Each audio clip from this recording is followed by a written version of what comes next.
Lieutenant Colonel Michael Waltz, former Green Beret commander and counterterrorism advisor to Vice President Dick Cheney, also a Fox News contributor. Michael, what's with the Chinese? They said they were on board with us helping enforce an embargo against North Korea. Now, all of a sudden, we find out their ships are taking oil offshore and giving it to the North Koreans. Well, actually, John, this is par for the course for the Chinese over the past several decades, where they have repeatedly, for 10 rounds of UN sanctions now, publicly agreed with the sanctions regime and publicly agreed that North Korea must stop its nuclear program. But then privately, the trade, the black market deals, the oil and gas, textiles, other types of activities occur. So those sanctions are only worth the UN paper that they're written on without Chinese enforcement, and that's what's so critical. Well, we've seen this movie before, and you must have seen it before in the White House.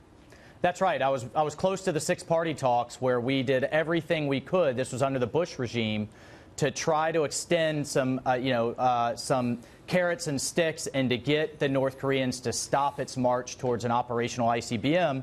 And, we saw now and we see now in retrospect over several U.S. presidents, North Koreans just use that to buy more time. So, look, there is what are the next steps? One, I would like to see the administration move towards secondary sanctions, actually on Chinese entities. So we're not just sanctioning the North Koreans, we're actually sanctioning China, and to get an international coalition to join us. We've started down that road with some banks and some oil and gas exporters, but we need to tighten the noose there and make the Chinese feel the pain for continuing to do business with North Korea. And also, there is mention of a blockade.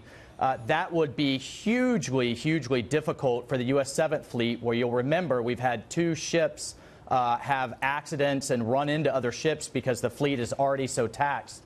But at the end of the day, John, we have to do everything, and this president looks like he is trying to do everything he can, short of the military option, to stop this program, and I think that's the right policy.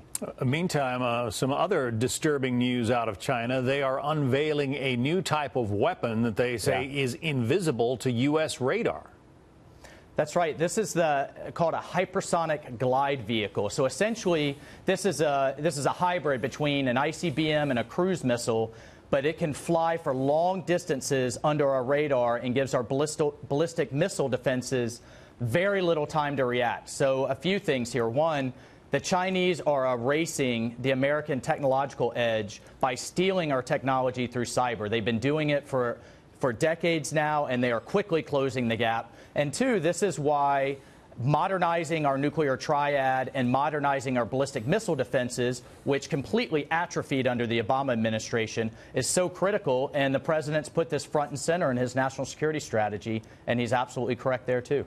Back to North Korea for a moment. The Russians have said that they are willing to mediate negotiations between the U.S. and the North Koreans. What do you think about that offer?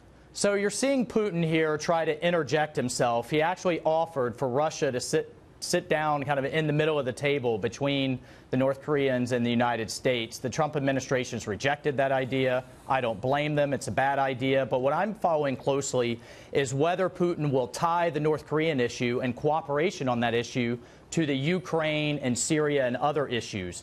The Trump administration, president just recently authorized a very tough step in selling anti-tank missiles to Ukraine as a defensive measure. The Russians are extremely unhappy about that, and I'll be interested to see now if they back off cooperation in North Korea and other issues as leverage in that back and forth in our relationship. Lieutenant Colonel Michael Waltz, thanks for your perspective.